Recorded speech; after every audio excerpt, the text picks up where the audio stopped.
Tori Petry here at Lions Camp presented by Rocket Mortgage. It is the very first day of camp and we've got some special visitors out here from NFL Network. Ian Rapoport joins me. Ian, thanks for coming on DetroitLions.com with us. Always happy to do it.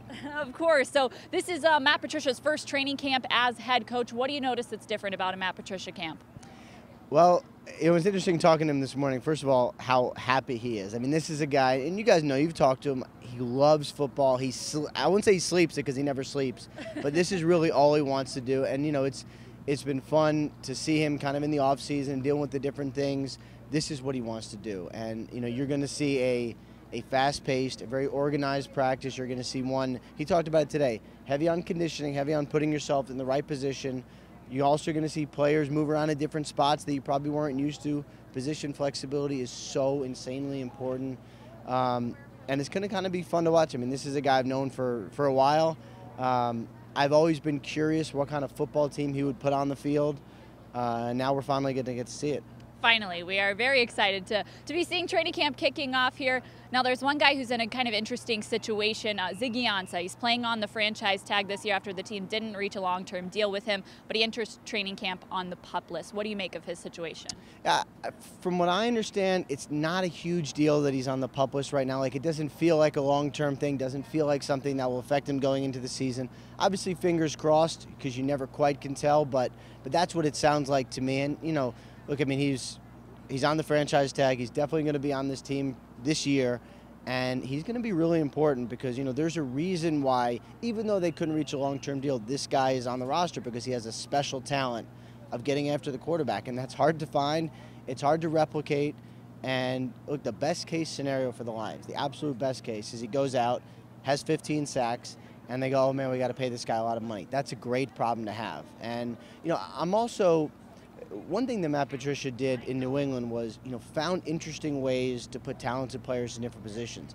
This team probably has more talent than even those Patriots defenses had last year. I'm curious to see what Ansah can do and what position he gets put in to do it. They obviously hope he's going to be a big part of this defense this coming season, but what else do you expect from this Matt Patricia defense as we kind of see it unfold? It's going to be very, very multiple, and he'll say it a million times, and we're going to spend a lot of time being like, you know, you 3-4, you 4-3, you know, what are you going to be running on the back end? I mean, they're literally going to be doing it all, and that's one of the fun things about not just Matt, but, I mean, the Patriots kind of do it too, and you're starting to see these Patriots disciples around the league. They hate these labels, and, you know, it's almost like they take a step back and say, all right, before I decide anything, what do I have? What kind of talent do I have? What can my guys do? And you just put your guys in that position. So you're not going to see corners who can only play zone, for instance. You're just not going to see that because those guys are not going to be on the team. Position flexibility and ability to do a lot of different things is basically as important as overall talent. All right, Matt Patricia, his defense, those are big storylines. What other storylines are you guys keeping an eye on while you're out at training camp? It's hard to overlook the run game. I think that's been like a small issue here for, you know, 4 or 5 years. A little bit of time.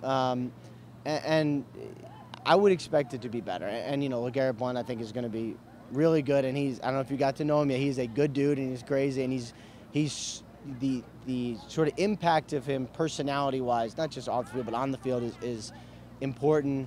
You know, I think Carry-On's going to be good. Assuming he comes in, kind of hits the ground running.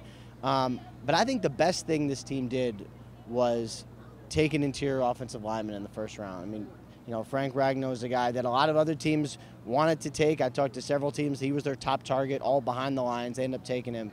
This is a badass football player.